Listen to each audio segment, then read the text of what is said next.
రుణమాఫీ ప్రక్రియ షురు 7,000 కోట్లు జమ చేసేందుకు సిద్ధమైన సర్కార్.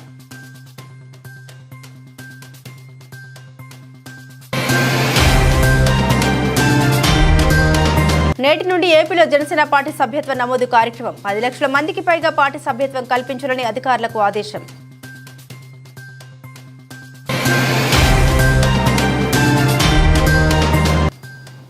నేటి నుండి తెలంగాణలో డిఎస్సి పరీక్షలు. హాజరు అయిన 2,79,957 మంది అభ్యర్థులు.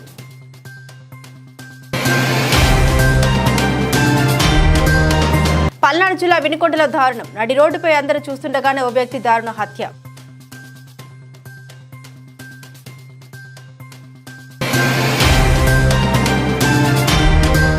వివరాల్లోకి వెళ్తే నేటి నుండి తెలంగాణలో డిఎస్సి పరీక్షలు ప్రారంభం కానున్నాయి. వచ్చే నెల 5వ తేదీ వరకు డిఎస్సి పరీక్షలు జరగనున్నాయి. పరీక్షలకు 2,79,957 మంది అభ్యర్థులు హాజరు కానున్నారు. 2017 తర్వాత రాష్ట్రంలో జరుగుతున్న డిఎస్సి పరీక్షలు ఇవే కావడం గమనార్హం. 2 సెషన్లలో డిఎస్సి పరీక్షలు జరుగుతున్నాయి. ఉదయం 9 గంటల నుండి 11:30 వరకు ఒక సెషన్, మధ్యాహ్నం 2 గంటల నుండి 4:30 వరకు రెండో సెషన్ జరిగింది. ఈ రోజు నుండి ఆగస్టు 5వ తేదీ వరకు జరగనున్న డిఎస్సి పరీక్షలు జరగనున్నాయి. పరీక్షలు నోటిఫికేషన్ రద్దు చేయాలని పిటిషన్లో నిరుద్యోగులు పేర్కొన్నారు. సమయం ఇవ్వకుండా నోటిఫికేషన్ జారీ చేశారని పిటిషన్లో నిరుద్యోగులు పేర్కొన్నారు. ఈ పిటిషన్పై నేడు హైకోర్టులో జస్టిస్ పూల కార్తిక్ బెంచ్ విచారణ నిర్వహించనుంది.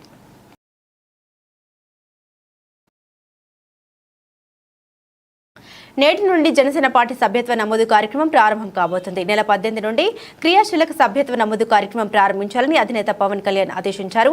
ఆయన ఆదేశాల మేరకు పార్టీ ప్రధాన కార్యాలయం నుండి అన్ని జిల్లాలకు సమాచారం అందించారు. ఇప్పటికే జిల్లాల నియోజకవర్గాల ఇన్ఛార్జీలు, వాలంటీర్లకు సభ్యత్వ నమోదు కార్యక్రమానికి సంబంధించిన లాగిన్లు అందించారు. నేటి నుండి గ్రామ, వార్డు, మండల స్థాయిల్లో సభ్యత్వ నమోదు కేంద్రాలు ఏర్పాటు చేసుకోనున్నారు. గత ఏడాది దాదాపు 6.5 లక్షల మంది జనసేన పార్టీ క్రియాశీలక సభ్యులుగా చేరారు. ఈ ఏడాది 10 లక్షల మందికి పార్టీ సభ్యత్వం కల్పించాలని పార్టీ నిర్ణయించింది.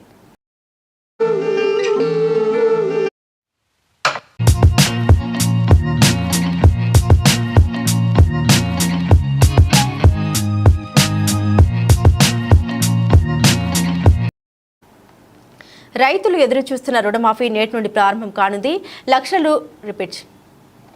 రైతులు ఎదురు చూస్తున్న రుణమాఫీ నేటి నుండి ప్రారంభం కానుంది. ₹1,00,000 వరకు రుణ బకాయిల్ని ప్రభుత్వం ఇవాళ మాఫీ చేయనుంది. సుమారు 11.5 లక్షల మంది రైతుల రుణ ఖాతాల్లో 7,000 కోట్ల రూపాయలు జమ చేసేందుకు సర్కార్ సిద్ధమైంది. రాష్ట్ర వ్యాప్తంగా లబ్ధిదారులతో రైతు వేదికల వద్ద సంబరాలు నిర్వహించేందుకు ఏర్పాట్లు చేశారు. రుణమాఫీ వేళ ముఖ్యమంత్రి రేవంత్ రెడ్డి రైతులతో వీడియో కాన్ఫరెన్స్ ద్వారా మాట్లాడనున్నారు.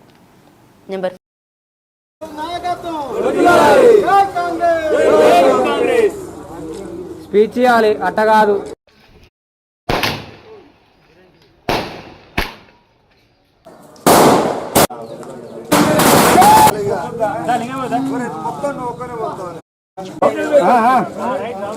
ఈరోజు మాట నిలబెట్టుకున్నందుకు మా రేవంత్ రెడ్డి గారికి మా కాంగ్రెస్ పార్టీ తరఫున, మళ్ళా గ్రామ రైతుల తరఫున ఈరోజు పాలాభిషేకం చేయని. నిజమైన రైతులు రుణమాఫీ అయింది. వాస్తవం గత ప్రభుత్వంలో ఇచ్చిన మాట ప్రకారం చేయలేదు. అప్పుడు గింత చేసి అవి వడ్డీలకే సరిపోయినాయి.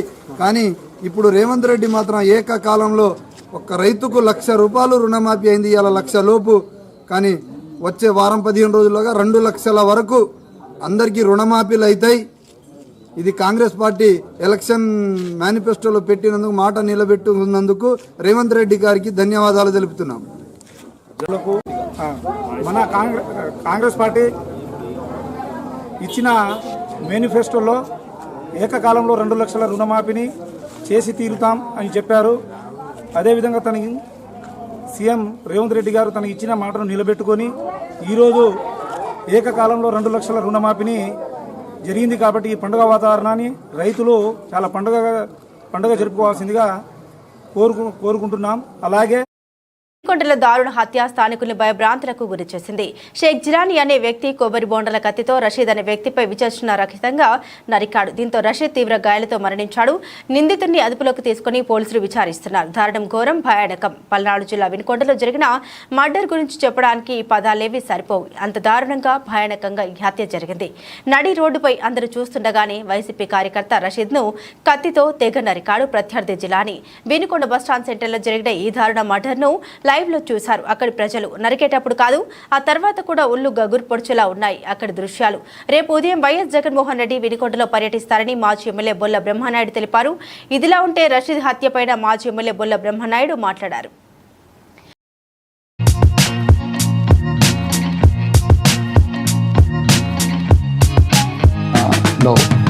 జిలానీ అనే వ్యక్తి తనకి రషీద్ అనే వ్యక్తికి ఉన్నటువంటి వ్యక్తిగత కక్షల వల్ల రషీద్ అనే వ్యక్తిని నరికి చంపడం జరిగింది. ఇటువంటి చర్యలు ఏమైనా కూడా ఎక్కడైనా ఏదైనా రిపీట్ అయితే చట్టపరంగా చాలా కఠినమైనటువంటి చర్యలు తీసుకోవడం జరుగుతుంది. ఎవరైనా వీటిని ఎక్కడైనా ప్రోత్సహించినా కూడా వాళ్ళు కూడా చట్టపరంగా తీసుకునే చర్యలకి బాధ్యులవుతారు. రేపు పట్టణంలో కూడా ప్రజలందరికీ కూడా ఈ విషయాన్ని తెలియజేస్తున్నాము. అందరూ సంయమనం పాటించాలి. ఎటువంటి నేర చరిత్ర ఇకపై కనబడినా కూడా అది ఉపేక్షించడం జరగదు. దీన్ని గమనించమని పోలీస్ నుంచి ఒక హెచ్చరిక అయితే ఖచ్చితంగా చేస్తున్నాము. దీన్ని ఖచ్చితంగా గమనించాల్సిన అవసరం కూడా అందరికీ ఉందని కూడా తెలియజేస్తున్నాం. మంత్రి కాంగ్రెస్ సీనియర్ నేత చింతామోహన్ మీడియాతో మాట్లాడారు. పోలవరం ప్రాజెక్టు పైన వైఎస్ఆర్ మొదలు రోషయ్య, కిరణ్ కుమార్ రెడ్డి, చంద్రబాబు, జగన్ ఎంత ఖర్చు చేశారని జ్యుడిషియల్ విచారణ చేపట్టాలని తెలిపారు. 30 నుండి 40 వేల కోట్లు ఖర్చు చేశారు. ఇందుకు ఎవరు బాధ్యత వహిస్తారు? ఇంకా ఎంత అవసరం? ప్రాజెక్టు వివరాలు లోతుగా అధ్యయనం చేయాలి. ముఖ్యమంత్రి చంద్రబాబు పోలవరంపై జ్యుడిషియరీ ఎంక్వైరీ చేయాలి. స్టీల్ ప్లాంట్ పై కాంగ్రెస్ పార్టీ ఖచ్చితమైన వైఖరితో ఉంది అని, బీజేపీ ప్రైవేటీకరణ సాధ్యం కాని పని అని, శ్వేతపత్రంపై నమ్మకం లేదంటూ స్పష్టం చేశారు. అసలు ఈ ప్రాజెక్టు పైన ఎంత డబ్బు ఖర్చు పెట్టారు? ఈ ప్రాజెక్టు ఏ స్టేజిలో ఉంది? ఈ ప్రాజెక్టు సక్సెస్ అవుతుందా, కంప్లీట్ అవుతుందా? రీహాబిలిటేషన్ అయ్యా తప్ప అంటే జోలికి పోకూడదు. పర్యావరణాన్ని కాపాడుకోవాలి, దాని జోలికి పోకూడదు. ఎవరు దాని జోలికి పోతే వాళ్ళు శిక్షకు అర్హులేదు.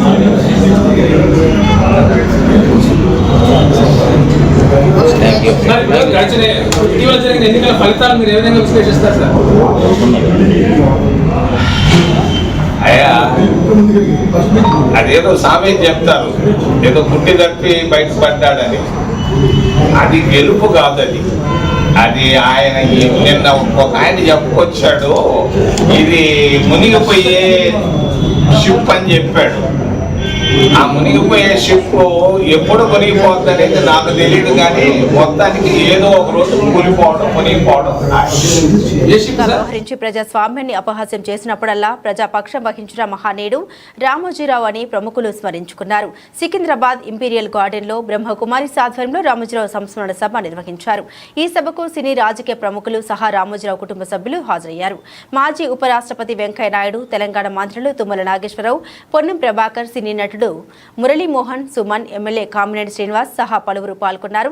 సమయపాలన, క్రమశిక్షణతో సామాన్యునిగా అసామాన్య విజయాలతో రామోజీరావు ఎందరికో మార్గదర్శిగా నిలిచారని వక్తలు కొనియాడారు. ప్రజాస్వామ్య మూల స్తంభాల్లో ఒకటని చెప్పుకునే మీడియాను ప్రజలకు అత్యంత చేరువ చేయడంలో ఈనాడు, ఈటీవీ సారథిగా శ్రీ రామోజీరావు గారు చేసిన కృషి అనన్య సామాన్యం.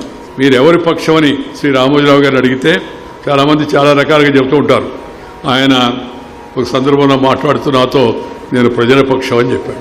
వారి జీవితాంతం ఆఖరి శ్వాస వరకు ప్రజాపక్షమే వహించారు. ప్రజాస్వామ్యానికి ప్రమాదం ఏర్పడే పరిస్థితి వచ్చినప్పుడల్లా, నేతలు నిరంకుశ ధోరణిలో ప్రజాస్వామ్యాన్ని అపహాస్యం చేసినప్పుడల్లా ప్రజాపక్షాన్ని నిలబడి ధైర్యంగా ఆ నిలబడినట్టు దీశాలి శ్రీ రామోజీరావు గారు.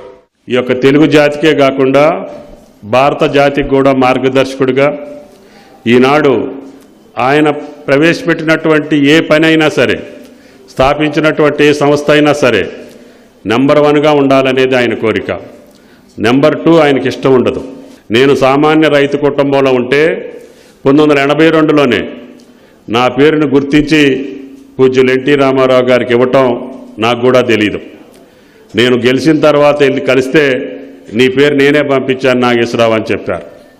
43 సంవత్సరాలుగా ఆయన చెప్పినటువంటి మొదటి మాట, నీతిగా నిబద్ధతగా రాజకీయాలు చేయండి, జీవితంలో మీకు భవిష్యత్తు ఉంటుంది అని చెప్పారు.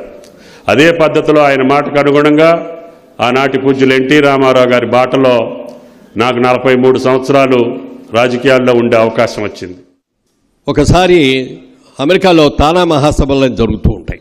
వాళ్ళందరూ కలిసి ఒకసారి వచ్చి రామోజీరావు గారి దగ్గరికి, సార్ మీరు ఎప్పుడు రాలేదు మా దగ్గరికి, ఒక్కసారి రండి మా తానాకి కీనోట్ స్పీకర్కి మీరు రావండి అని పిలిస్తే ఆయన యాక్సెప్ట్ చేసి వచ్చారు. అప్పుడు మేము కూడా వెళ్ళాం. నేను నిష్కర్షగా మిమ్మల్ని పొగట్టడం కోసం రాలా, విమర్శించడానికి కూడా నేను ఇక్కడికి వచ్చాను అని చెప్పి, మీలో చాలామంది డాక్టర్లు ఉన్నారు, నేను ఒక పేషెంట్ని తీసుకొచ్చి నిలబెడతాను, మీ డాక్టర్లు అందరూ గారు అతను పరీక్ష చేసి అతను కులమేమిటో ఏమేమిటో అనేది మీరు కనుక తేల్చి చెప్పేటట్లయితే నేను మిమ్మల్ని అందరినీ కూడా ఒప్పుకుంటాను. మనం అనే దాంట్లో కులం అనేది ఉండకూడదు, కులం మతం అనేది ఉండకూడదు, అందరూ కూడా కలిసి ఉండాలి, కలిసిమెలిసి ఉండాలి, అందరూ బాగుండాలి, అందరిలో మనం కూడా ఉండాలి అని కోరుకునేటువంటి విధానం ఉండాలి తప్ప మీరు కూడా ఇంత చదువుకున్న వాళ్ళు ఇక్కడ కూడా మీరు కులాలు ఇలాలని పోట్లాడుకుంటుంటే ఎలా అని చెప్పి హెచ్చరిక కూడా చేశారు ఆయన. భారతదేశంలో ఉన్న ద్వితీయ ఉత్తమ అవార్డు పద్మవిభూషణ్ కూడా వారిని ఇచ్చి సత్కరించారు. ఈ సందర్భంగా ఈ సభాముఖంగా నేను మీ తరఫున నా తరఫున మనందరి తరఫున కోరేది, ఆయనకి భారతరత్న అనే అవార్డు ఇస్తే చాలా బాగుంటుంది, చాలా యాప్ట్గా ఉంటుంది అని. హెల్మెట్ వినియోగంపై అవగాహన కల్పిస్తూ బీచ్ రోడ్లోని కాళీమాత టెంపుల్ నుండి పోలీస్ మెస్ వరకు జిల్లా న్యాయ సేవాధికార సంస్థ ఆధ్వర్యంలో ర్యాలీ నిర్వహించారు. ఈ ర్యాలీలో జిల్లా collector MN Harendra Prasad, police commissioner S Bagchi, traffic police సిబ్బంది పాల్గొన్నారు. ట్రాఫిక్ నియమ నిబంధన తప్పక పాటించి ప్రమాదాలను నివారించవచ్చని జిల్లా కోర్టు ప్రధాన న్యాయమూర్తి అలపాటి గిరిధర్ అన్నారు. వాహనదారులు తప్పనిసరిగా హెల్మెట్ పెట్టుకోవాలని, ట్రిపుల్ రైడింగ్, ఓవర్లోడింగ్ లేకుండా ప్రయాణాలు సాగించాలన్నారు. రోడ్లపై వేగంగా వెళ్లడం, సిగ్నల్ జంప్ చేయడం లాంటివి చేస్తే కఠిన చర్యలు తప్పవని అన్నారు.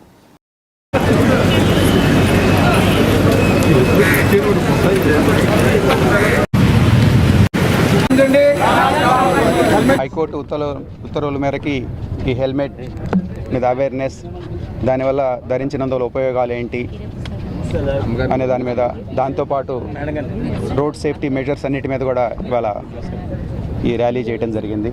కలెక్టర్ సార్, కమిషనర్ సార్, అదేవిధంగా మిగతా జడ్జెస్ అందరి కోఆపరేషన్తో. అందరికీ విజ్ఞప్తి ఏంటంటే హెల్మెట్ని తప్పకుండా ధరించండి, సేఫ్గా మీ ఉద్యోగాలకి, వ్యాపారాలకి, గమ్యస్థానాలకు వెళ్ళండి. అక్కడ ఫ్యామిలీ మెంబర్స్ అంతా ఎదురు చూస్తూ ఉంటారు. రోడ్ సేఫ్టీ నామ్స్ అన్నీ తప్పకుండా ఫాలో అవుదాం. అవన్నీ మన కోసమే, మనం తయారు చేసుకున్న చట్టం మనకి సౌకర్యంగా చాలా సేఫ్టీగా ఉండటం కోసం. మీడియా మిత్రులందరూ కూడా తెలియజేసేది అంటే దీని మీద బాగా అవేర్నెస్ తీసుకొచ్చేదానికి మీ సహకారం కూడా అందించండి. మరొకసారి అందరు అఫీషియల్స్కి థ్యాంక్స్ చెప్తూ, law college students, various stake holders వచ్చారు, అందరికీ థ్యాంక్స్ చెప్తూ, ఇక హెల్మెట్ నామ్, అదేవిధంగా సీట్ బెల్ట్, తాగకుండా డ్రైవింగ్, ఇవన్నీ తప్పకుండా ఎన్షూర్ చేద్దాం. Thank you. అందరూ కోఆపరేట్ చేయవలసిందిగా కోరుతున్నాం. పక్క ప్రణాళికతో శ్రీకాకుళం జిల్లా అభివృద్ధికి బాటలు వేస్తూ ఉన్నామని వ్యవసాయ శాఖ మంత్రి కింజరాపు అచ్చెన్నాయుడు ప్రకటించారు. జిల్లాలోని గ్రామాలన్నింటినీ 5 ఏళ్ల వ్యవధిలో అన్ని రంగాల్లో అభివృద్ధి చేసి స్వయం సమృద్ధిని సాధించే లక్ష్యంగా ముందుకెళ్తున్నామని అన్నారు. జిల్లా కేంద్రంలోని కోడి రామ్మూర్తి స్టేడియం పునర్నిర్మాణ పనుల్ని ఆయన స్థానిక ఎమ్మెల్యే గొండు శంకర్తో కలిసి గురువారం ఉదయం లాంఛనంగా ప్రారంభించారు. అనంతరం కలెక్టర్ స్వప్నిల్ దినకర్తో కలిసి కొద్దిసేపు ఆర్ఎండ్బి క్రీడా శాఖ కాంట్రాక్టర్లతో సమీక్ష నిర్వహించారు. అనంతరం మీడియా సమావేశంలో మంత్రి అచ్చెన్నాయుడు మాట్లాడారు.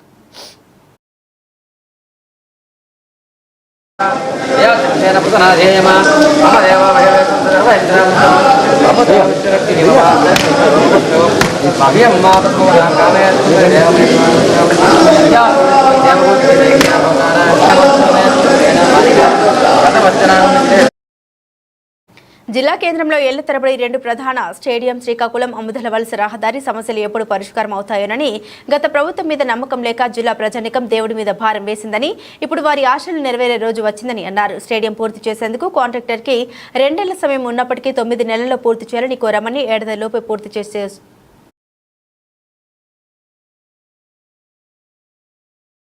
పూర్తి చేసి ఇస్తామని అధికారుల సమక్షంలో హామీ లభించిందని, అలాగే శ్రీకాకుళం ఆముదల వలస రహదారికి అత్యవసరంగా ₹1 కోటి నిధులు ఇచ్చామని, కొత్త రోడ్డు జంక్షన్ నుండి వాకల వలస వరకు యుద్ధ ప్రాతిపదికన పనులు చేపడతామన్నారు. రహదారులే ప్రగతికి బాటలోని ప్రతి వారం ఈ 2 పనులపై సమీక్ష చేస్తామని తెలిపారు. ఈ కార్యక్రమంలో municipal corporation commissioner Challa Obulesu, R and B SE John, Sudhakar, DSDO B Sridhar, వివిధ క్రీడా సంఘాల ప్రతినిధులు తదితరులు హాజరయ్యారు.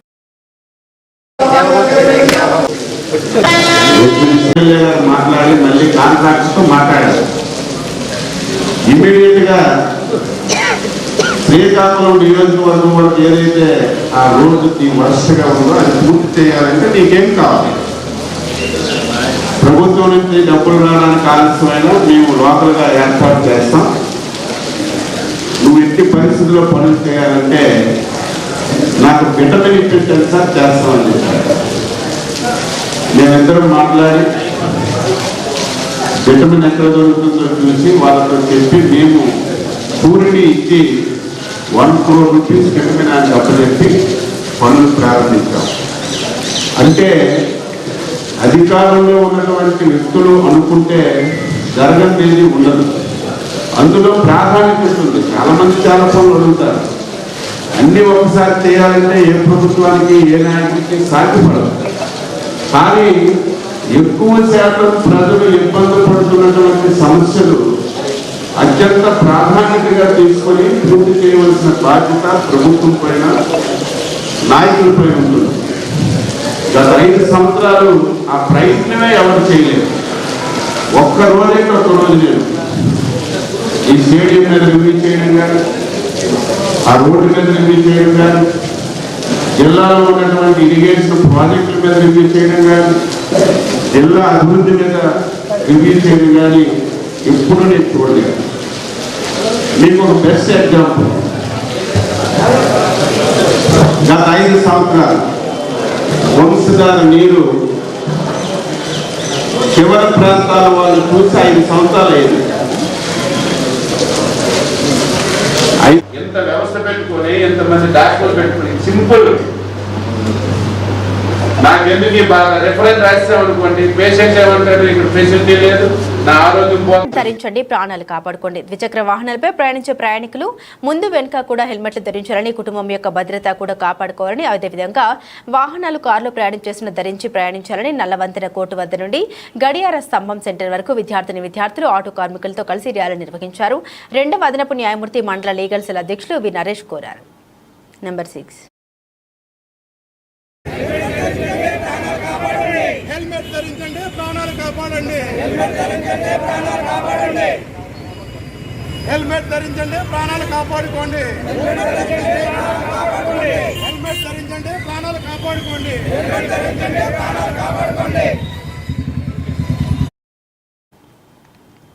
తెలంగాణ హస్తకళ అభివృద్ధి సంస్థ చైర్మన్ గా సత్యనారాయణ, ముషీరాబాద్లోని హస్తకళ భవన్లో హ్యాండ్క్రాఫ్ట్ డెవలప్మెంట్ కార్పొరేషన్ చైర్మన్ గా సత్యనారాయణ గౌడ్ బాధ్యతలు స్వీకరించారు. ముఖ్య అతిథిగా మంత్రి పొన్నం ప్రభాకర్ హాజరై అభినందించారు. హస్తకళ చైర్మన్ గా బాధ్యతలు చేపట్టిన సత్యనారాయణ గౌడ్ మాట్లాడుతూ కార్పొరేషన్ అభివృద్ధి కోసం తన వంతు కృషి చేస్తామని పేర్కొన్నారు. ఈ కార్యక్రమంలో పలువురు ఎమ్మెల్యేలు, మాజీ ఎంపీ మది అష్కీ గౌడ్ మరియు కాంగ్రెస్ నాయకులు అభినందనలు తెలిపారు.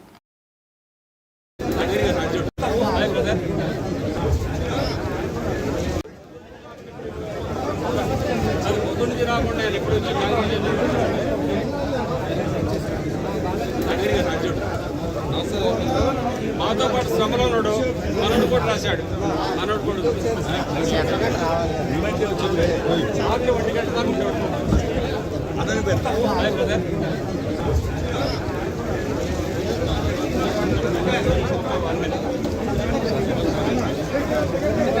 చిన్నగా కింద పడి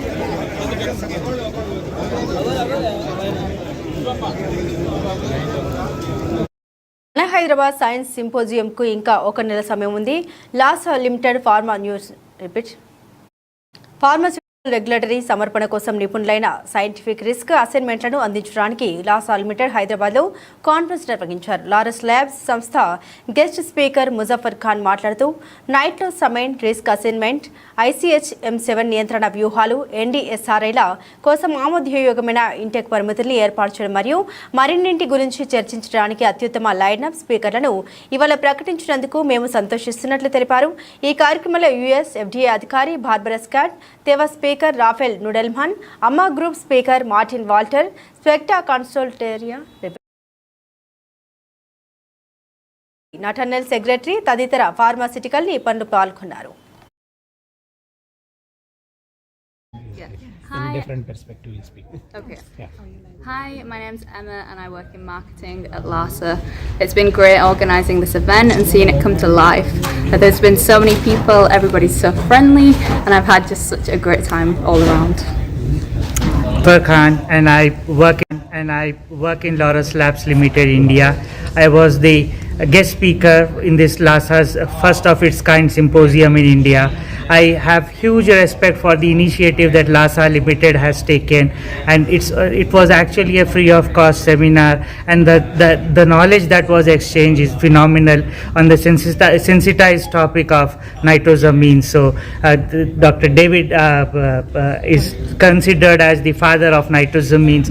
He and we also had Dr. Rafael Nudelman and Dr. Chris Babar, and also I'd like to thank the LASA team and Dr. Rafael. It was very nice. Should I say my name or something? Okay. Okay. Assessments. I really appreciate to be in contact with a lot of people from India here. It was my first time, and I'm very glad to be here as well. So it was a perfect moment to change a lot of knowledge and share some information as well. Thank you. Thank you.